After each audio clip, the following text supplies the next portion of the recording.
Hypothetical situation. One of your cars was found on fire after it crashed into a guardrail.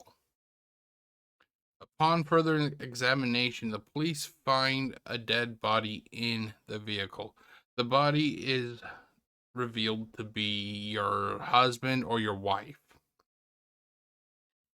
The police tell you that it was a tragic driving accident.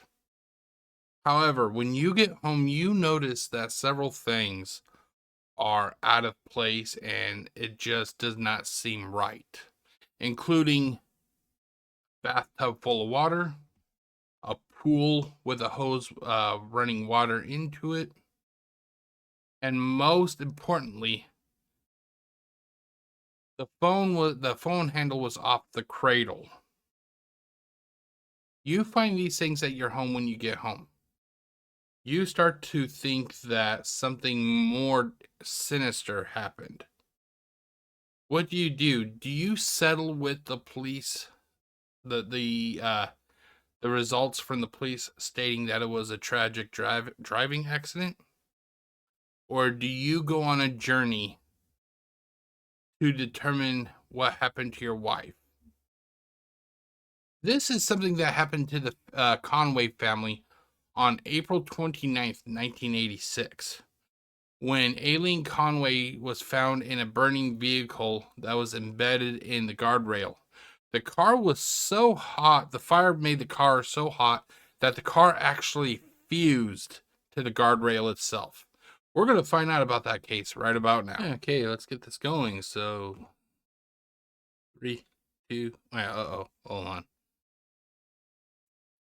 There it goes.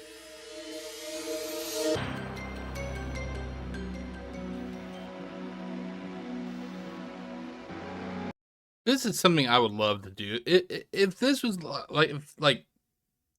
if fate threw a different curveball, and I wasn't born here and I was born like in the Midwest, this is something I would love to do. I would love to become a farmer. That would have been fucking awesome. April 29th, 1986, 10:40 a.m. A farmer in rural Oklahoma notices an ominous plume of smoke rising from a nearby road. He called the authorities, and 20 minutes later, the thing instantly that every time I've seen this video, the one thing that always pops in my mind is like the first thing you see is like one lone police vehicle coming out. You would have thought that there would have been like a fire truck with him, or an ambulance.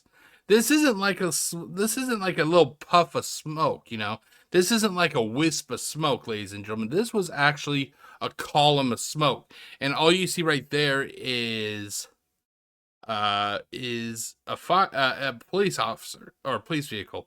Now, granted, a lot of this stuff is also based on like testimony and reports that are given to the producers of Unsolved Mysteries. But the crew of Unsolved Mysteries itself has been known for kind of fudging what they show on television from time to time. You're telling me you could not have like a fire truck just behind this police vehicle? Really? Oklahoma Highway Patrol arrived at the scene. They found a burning car embedded in a deserted bridge. The heat was so intense that the car had actually melted into the metal guardrail. Okay, I'm curious. I am curious. Like, let's do some research, ladies and gentlemen. I like doing this type of research. Okay, let's do some fucking research. How hot does it have to be for steel to meld with other steel? God, I'm not even sure that's going to be I'm not sure the AI is even going to pick up on this one. Let's see what it says. Let's see. I'm actually curious, because this goes back to like September 11th, like how hot does it have to be for steel to meld to other steel? Okay, the melting point of steel is crucial for its use in various applications. The exact melting temperature of steel depends on the composition, with carbon steel typically melting from 1,425 degrees to or Celsius to 1540 Celsius, which is 2600 Fahrenheit to 2800 Fahrenheit. Stainless steel, depending on its grace or its grade, can melt within range of 1400 C to 1530 C, which is 2550 Fahrenheit to 2790 Fahrenheit. Understanding these melting points is vital. Material selection, and it goes on from there. So it kind of gives you an idea here. It's not exact, but it gives you. It has to be fucking hot. It has to be hot. Now, what would cause? Wait, hold on. There it goes. What would cause? Like, what could make that fire so hot that it would crash in? When they crashes into the guardrail, that the car would fuse to the guardrail. It makes me wonder. Now, here's what I think it was a murder. I think they poured gas or something on the vehicle, and the vehicle, the gas also got onto the guardrail, and because of that, it caused the melting. But that tells you, though, it isn't just like, like 100 degrees is going to make it melt. No, it has to be in the thousands. It has to be in the thousands. Into which it had crashed. When the highway patrol arrived, a body was inside the car at the time, but it was a futile exercise whatsoever to try to get to the occupants in the car due to the car had already burned so bad. By the time the flames subsided, the body behind the wheel was burned beyond recognition. Skid marks indicated that the car's speed. This is also something I'm kind of curious about. I'm not sure if this is. See, sometimes they would actually pad how long some of these cases are that we would watch, on television. Can there really be skid marks? Now, I'm not. Now that I say it, I'm probably going to sound like an idiot for saying it, but that's a dirt road. Dirt road. When you hear skid marks, you're thinking of like blacktop with like literally like a black mark going down the road. Skid marks. Can there really be skid marks on a dirt road? That to me that seems a little bit weird. That yeah, you may have like a little impression in the dirt where the tire slid. Is that considered a skid mark? I'm not sure, because it seems like if it was on a dirt road and you slammed on your brakes, yeah, it's going to make a mark on the ground, or the dirt's going to get disturbed. However, what if wind starts to come in? The wind starts to distort the mark itself. I just didn't think that'd be possible to really do a skid mark on a dirt road. But hey, to its your own. To its your own. Impact was 50 to 60 miles per hour. To the highway patrol, it seemed like just another senseless accident. 100 feet. A computer check revealed the car belonged to Pat Conway, who lived with his family in Lawton, Oklahoma, 15 miles from the crash site. The next day, the victim was identified as Pat's wife of 33 years, Aeileen. And I said this when I did a Black Site Files from Unsolved Mysteries profile of this case. She looks very nice for being married 33 years. She doesn't even look like she's that old. Now, I know I'm sounding a little bit of a flatterer, but she doesn't look that old at all. The Oklahoma Highway Patrol ruled Aeileen Conway's death as a one-vehicle fatality accident. Within hours of the crash, however, a number of mysterious discrepancies. Okay, this is what I'm going to talk about, that I talked about earlier, about the weird things found at the house. How can you actually look at what was found at the house and then tell me that all of a sudden she committed suicide, or that it was a tragic accident? I just can't go with it. Emerged, which led Pat Conway to believe that his wife had in fact been the victim of foul play. There's no doubt in my mind it was murder. And if I live to be 100 years old, I'll still be pushing to try to find the individual, or possibly two individuals, whoever was involved.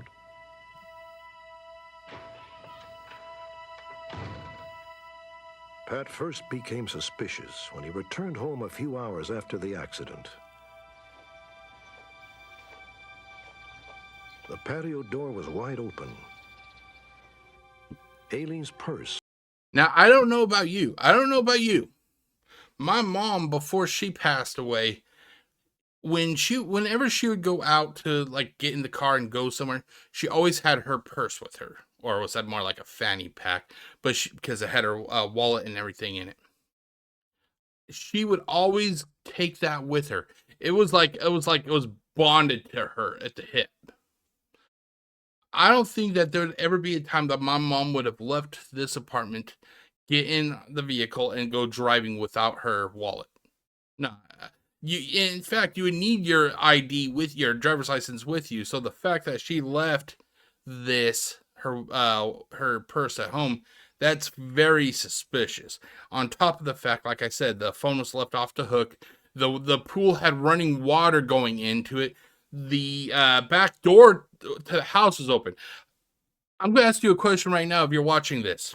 Are you married? Yes or no? If you are, you don't even have to be married. You got a girlfriend or whatever. If you or your family are leaving your house, are you going to leave the back door open? Call me paranoid, and a lot of people have. A lot of people have called me paranoid. When I leave my apartment, I make sure the door is fucking locked. Not once, not twice, not three. I'll check it like 5 times before I finally leave. I'll lock the door, turn the doorknob, I will make sure that door is locked. So the fact is that we have a lady who was in her vehicle 15 miles away from the house. She was on a road that she never goes on. They even say in this video that she was located in an area that both her and her husband never go.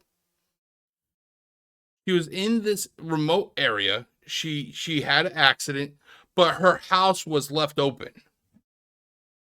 Something's not making sense here, ladies and gentlemen. Something's not making sense. And it's our job as viewers, as the good people that we are, to try and help get this case solved. And that's why I like to do these kind of videos, because the longer these cases are left cold, basically there's a chance that it can never be solved because people pass away. It is the job of the good people to make sure that these cases get solved. Which she always carried with her was sitting by an armchair. Her driver's license and glasses were still in it. An ironing board was set up and the iron had been left on. She's going to go for a drive, but she's going to leave her iron on? That's a fire hazard.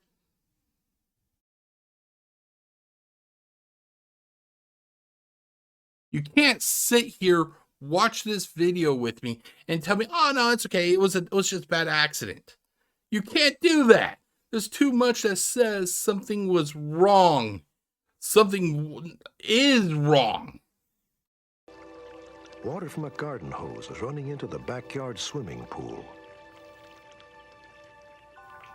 And most significantly, in the master bathroom at the back of the house, the tub was still full of water. And the phone was off the hook. Off the hook, I call it cradle, but you know what I mean. What really got my attention was the phone being off the hook, as though she had attempted to make a phone call, possibly the police department. We have no way of knowing who. You would have thought that a family like this, that they would have had like a security system or something in their house. Like nowadays, all security systems have a panic button. But I'm pretty sure that security systems back then also had a panic button.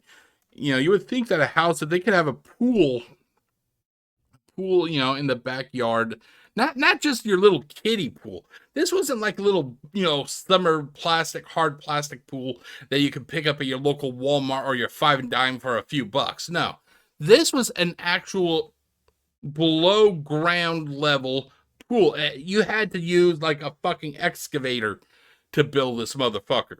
You're telling me that this family who had, a nice house, pool in the backyard, that they didn't have a security system? If they did it have like a panic button? If it did, why didn't she use the panic button? Something is not making sense here, ladies and gentlemen. Between me and the kids, one would see one thing and one another, and we start putting it together, and right away we find out, well, there was no accident at all. Another disturbing detail nagged at Pat. What was Aeileen doing out on that lonely country road? Neither of them had ever been in the area. And See, that's what I said. That, why would a woman who never been in that area, why would she go to an area that she's never been? Why would she leave her house unlocked? Why would she leave iron on that could burn the house down? Why would she leave the water running in the pool? There is more we are not seeing here, ladies and gentlemen. I think she was a victim of foul play. Here's what I think. I think she was attacked at the house where she lost her life. They put her in the vehicle. They drove the vehicle out there, and they set the accelerator where to go and have the car crash into the guardrail. Now, the people, they're going to mention how they thought that she was going, that it was a tragic accident, that, she could have gone, into the water below. I don't think that's the case. I don't think that's what the killers wanted to do, ladies and gentlemen. I think that they intended for that car to crash into that guardrail and catch fire. If they killed her, ladies and gentlemen, and then they had the car go into the water, they would have been able to find marks on the body that indicated that she was killed. However, by doing it the other way, where they had it crash into the guardrail and then the car catch fire, it damages the body so badly that it could make identifying the cause of death more difficult, and thus it could have hid the fact that she was brutally murdered. there was certainly no reason for Aeileen to be there by herself. Nothing about his wife's death made sense. Pat contacted Ray Anderson at the district attorney's office.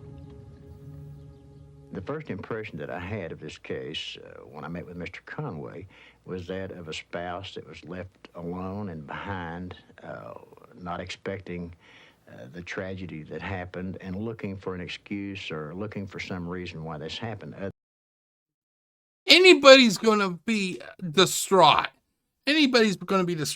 But why the hell is this guy making it sound like he doesn't care about all the stuff at the house? I will make you a bet that if this happened to that guy's family, he would be thinking that something that it was murder, especially with all the things that happened at the house. Why the hell is it? When somebody dies, the police expects us just to think that, believe that it could have been suicide when there's evidence to the contrary. But when it happens to the police, they would want us to believe them that it was murder, that if it happened to their family. It doesn't work like that. If it seems too good to be true, then it probably is. It's murder. It was not a suicide. Other than just being an accident. However, when you start looking at the extenuating and surrounding circumstances, the way that she left her house, then it leads you to believe that there is a possibility that there could be foul play. Okay, I was wrong. I thought that was a police officer who was just kind of denying the issue of the murder. Okay, so that was my bad. I apologize.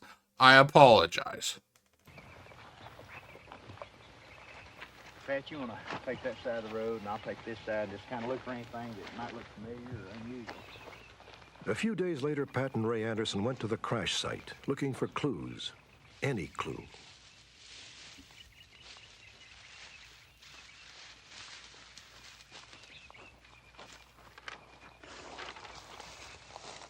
Pat, could you come over here a minute? 200 feet from the bridge, they found a church bulletin in the grass. Look familiar to you? Yeah, this is the church bulletin out of our car from the previous Sunday, and it was on the dash of the car. Are you sure that's out of your car, you think? Yeah, I'm positive. There's no doubt that's where it was. Aeileen always drove with the windows rolled up and the air conditioning turned on. So if that's true, why would she have rolled down the window then?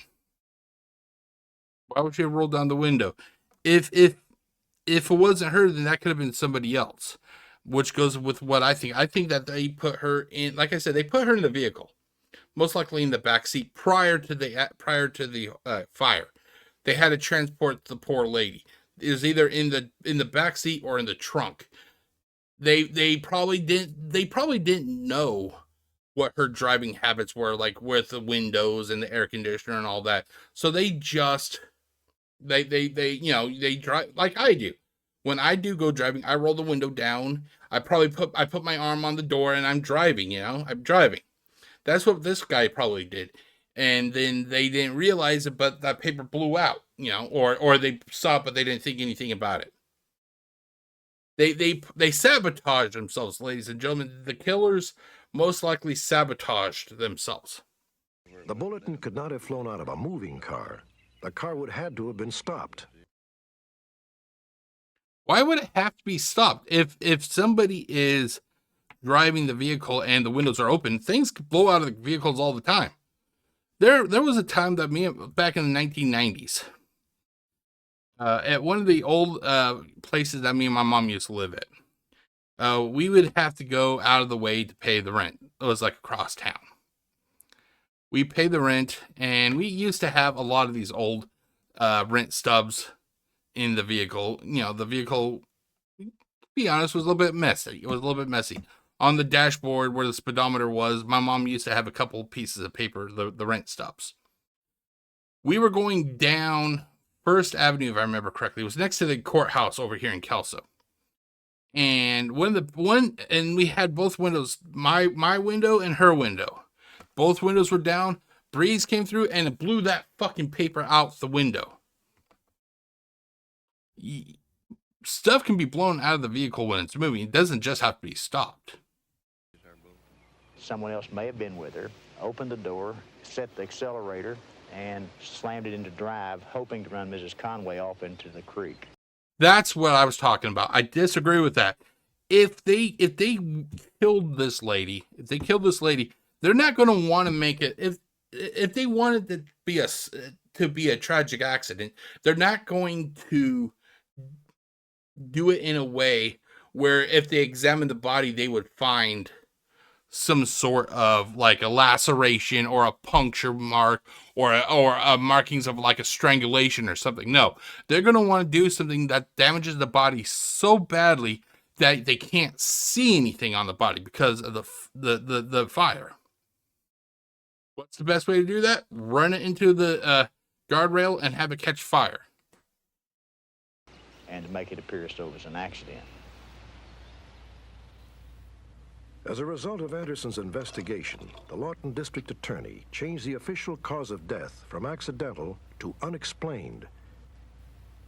The DA then asked the Oklahoma State Bureau of Investigation and the State Fire Marshal to evaluate the likelihood of arson. What made me suspicious at first was looking at the photographs and seeing how much burn that was in the vehicle. This thing was completely burnt, destroyed. I'm not so much worried about that. Fire destroys everything it touches. I'm more thinking about the metal melting. As I showed you at the beginning of this video, it has to hit a certain temperature for it to get to that point. I think they doused the vehicle with an accelerant. The burn was similar to that where gasoline or something like that was used in it. And another thing that brought my curiosity up was the fact that the gas cap was missing.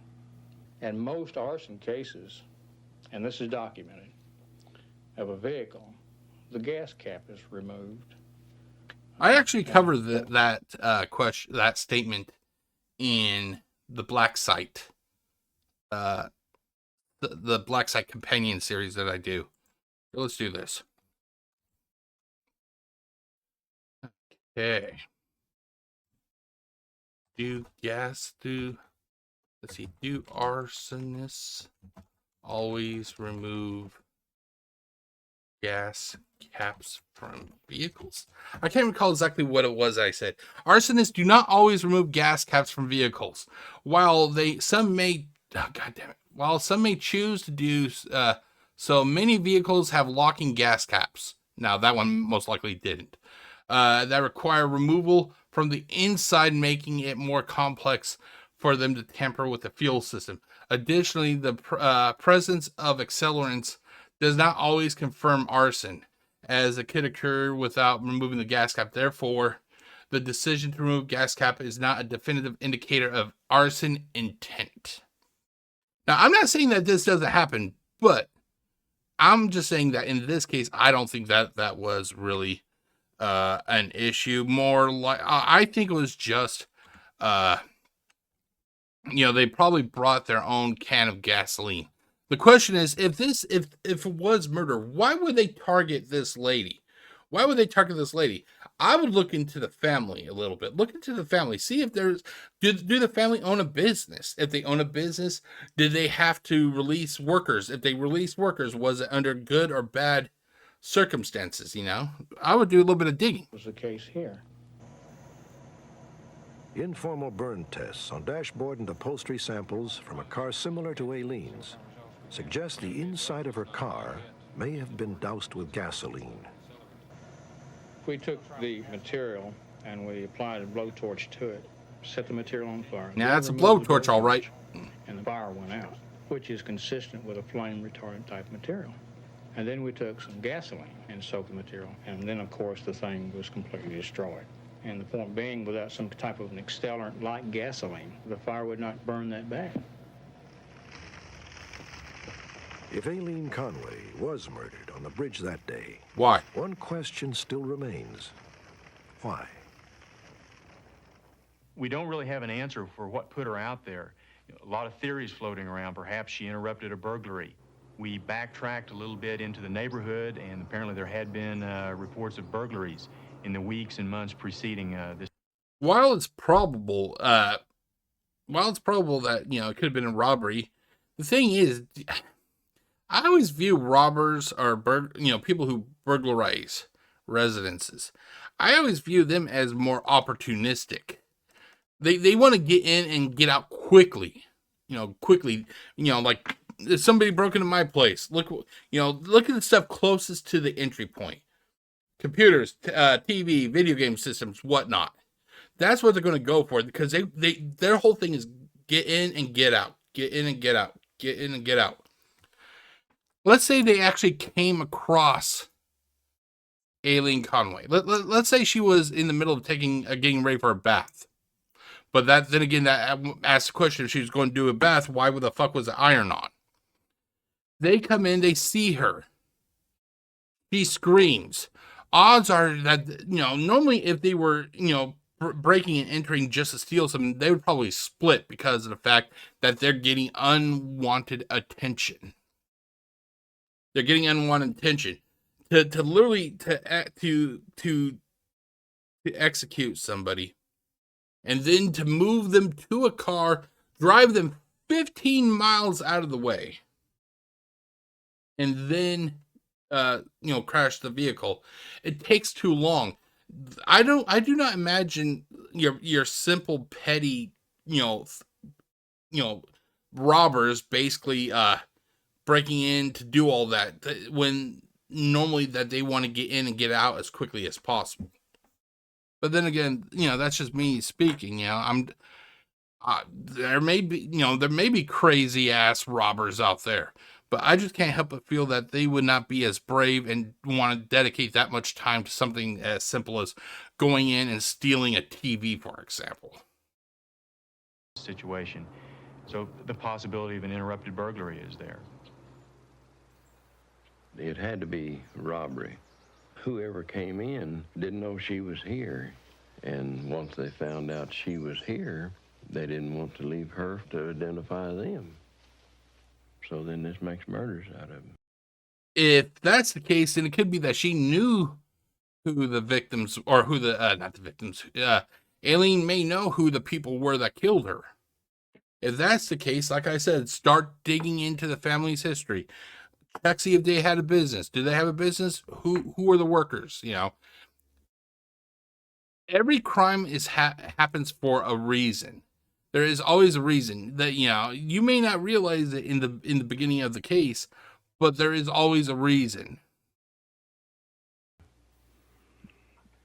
if this case is solved, it'll be because that there'll be somebody that talks. There'll be somebody that admits their involvement in this. And of course, I'm a firm believer that that's what normally captures the criminals, is their inability to keep their mouth shut.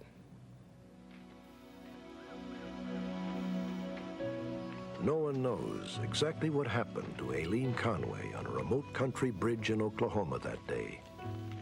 A year later, Pat Conway is still searching for answers. I cannot imagine a sadder fate for somebody than what, like this reminds me of the Don Henry and Kevin Ives case. I think we're going to see that one in a few episodes down the road. But basically, those kids were killed on their bodies were found on train tracks. And basically, the father of one of the kids, he spends every night walking up and down these train tracks to try and figure out or try to find clues about what caused the death of his son. This kind of reminds me of that with Pat Conway walking up and down that area. It has to be such like a killer for a person, or they become kind of obsessed, and I understand. I'm not shitting on them at all for it, but it becomes like a little bit of an obsession, constantly walking up and down a specific piece of land to try and find clues. Even though you're discouraged, you keep pushing it every day. You constantly think about it when you go to bed of a night or get up of the morning. It's on your mind all the time. But somehow it needs to be solved. I'll never quit as far as trying to solve the case.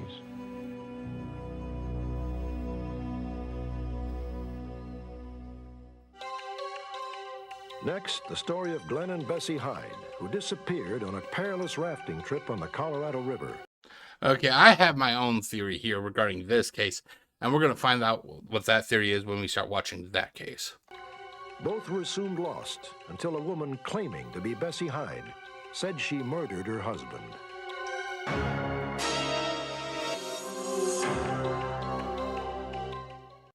Okay, so that was the case of Aeileen Conway.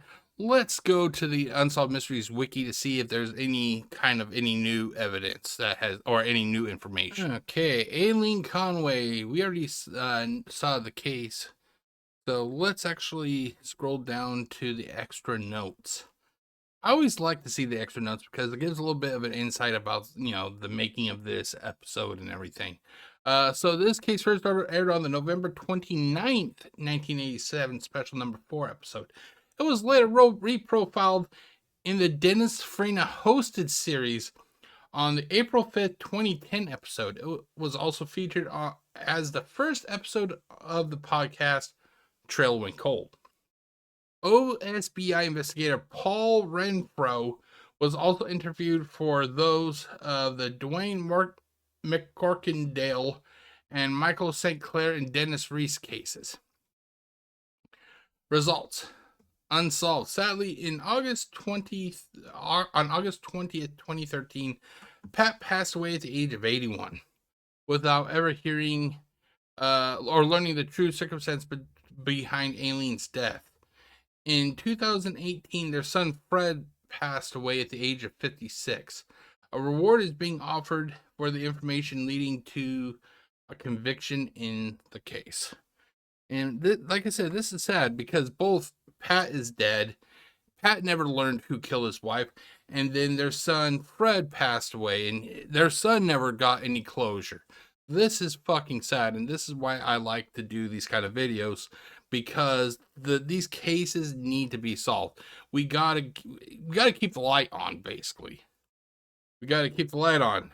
Okay, let's check out Aeileen Conway at Find a Grave. Wow, she looks very nice. Aeileen Ann Anderson Conway. I didn't realize she was born in that age. I thought she was born like in the 60s or something. But then again, like I said, I didn't think she was as old as they made her sound like, but here's the evidence anyway. Aeileen was born on June 15th, 1935 in Lawton, Comanche County, Oklahoma, USA. Her date of death was April 29th, 1986. She was only 50 years old. Same location where she was born. She is buried at Highland Cemetery in Lawton, Comanche County, Oklahoma, USA. Her plot is at Block 45, Lot 1, Space 5. Okay. And here is, let's see here. Am I zoomed in? Am I zoomed in? Is that why? Oh, yeah, let's actually, there we go. There we go. That's why it was so zoomed out. We have a nice photo here of Anne. Or Aeileen, sorry, Aeileen. Here is the marker. You know, I always get tombstone and marker kind of mixed up. Are they the same? Is it just like a word that could be used interchangeably? You know, I always wondered about that. Here she is, the picture from the episode. Here, I'm guessing Conway Anderson. This could be like the family plot. Another photo, very nice. And here's Aileen's marker, and it has a flower. Mother, Aeileen Conway, and it has the date of her birth and death. And then this is the Oklahoma Cold Case Facebook posting. Yeah, sadly, I wish there was more information I could give, but I mean, like, this was actually for as much information as this case had. This is actually pretty small in the results. Normally, it gives you a couple paragraphs. There just wasn't much here. I still think that the poor lady was murdered. I think that she was. Even though the police want to think that it was a tragic driving accident, I don't think it was. I don't think it was. If she went out for a drive, why would she have left? Most importantly, if you want to look past the pool having the water being, fed into it, fine. If you want to look past the bathtub having water in it, fine. Even the phone being off the hook, okay. But if she was just going for a drive, why would she leave an iron on, which could have overheated, caught fire, and burned the house down? Aeileen does not seem to have been that stupid. She does not seem to have been the type of person that would be like, I'm going to go out for a drive.